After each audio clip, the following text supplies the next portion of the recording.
not going to put that out there for you guys, and we just doing it just cause. So that's stupid. Exactly. It's stupid. Exactly. But listen, so moving forward, of course, you already know what time it is. It is 3:47, so we definitely want to get to our If You Only Knew story today, and Miss Octavia will be giving us that story.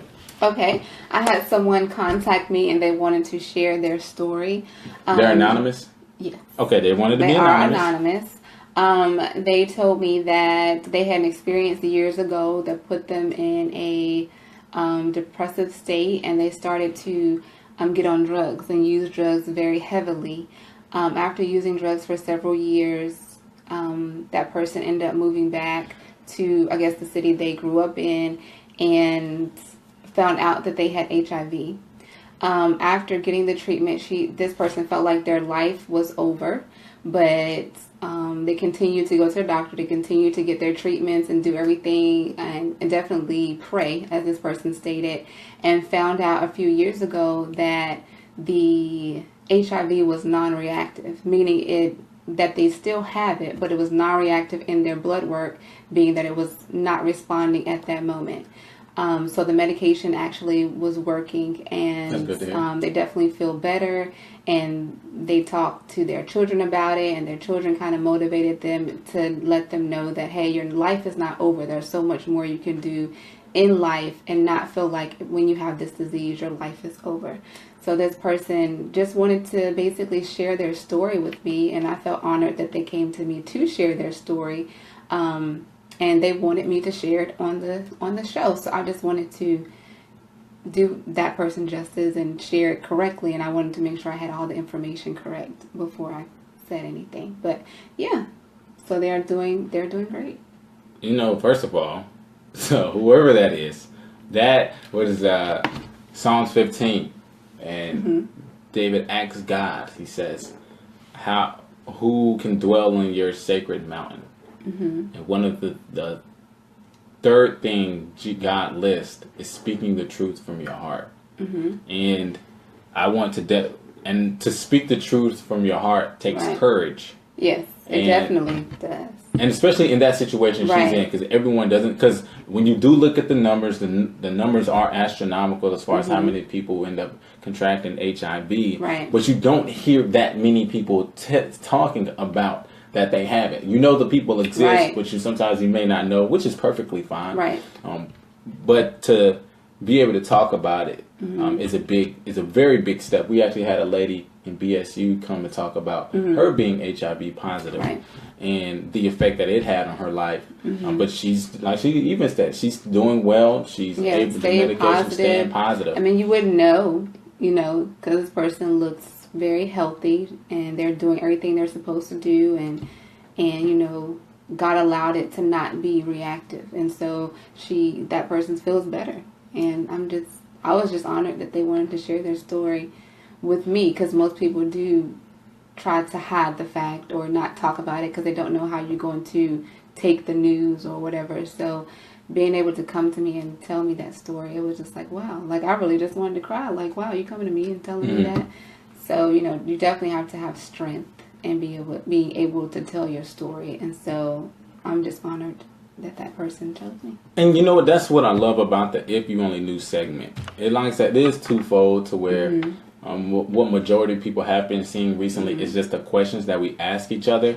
But it goes a lot further than that. It really is all about sharing those stories. And you can be held anonymous, or you can tell your name. Right. We've had people do both. But it's all about being able to tell those stories, because we don't know who their story is going to affect. Exactly. We don't know who's watching.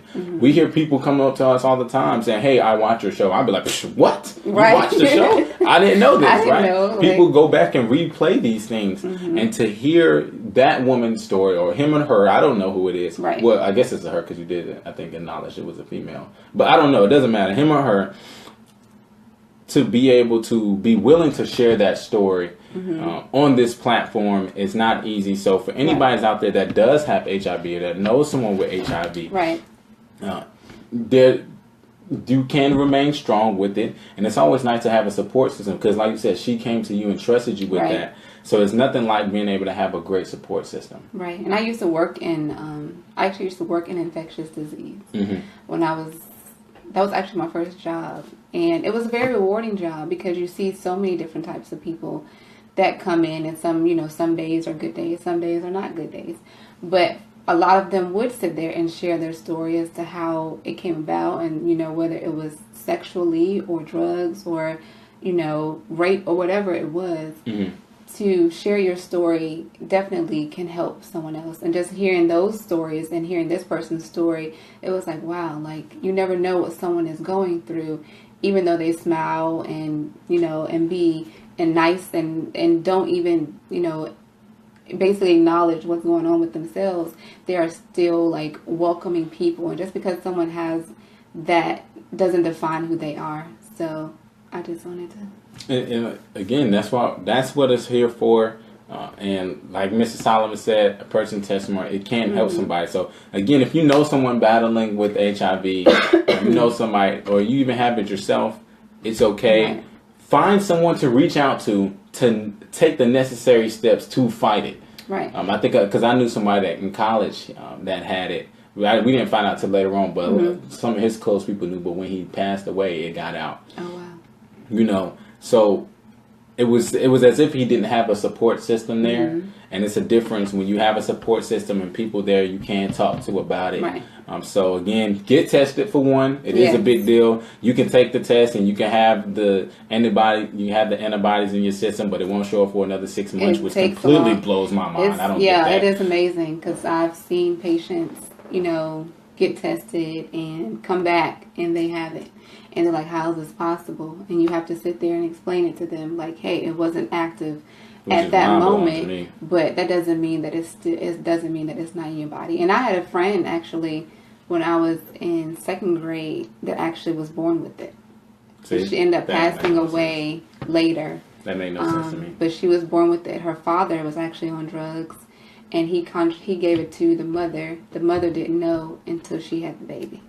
See, so sharing is caring, as they say. Right. But get tested, and again, have that support system around you. And but most importantly, we want to thank him or her for sharing their story, for even educating their kids about it, and taking the necessary steps so that way they can continually strive and be strong. So salute to whoever you are, and to not only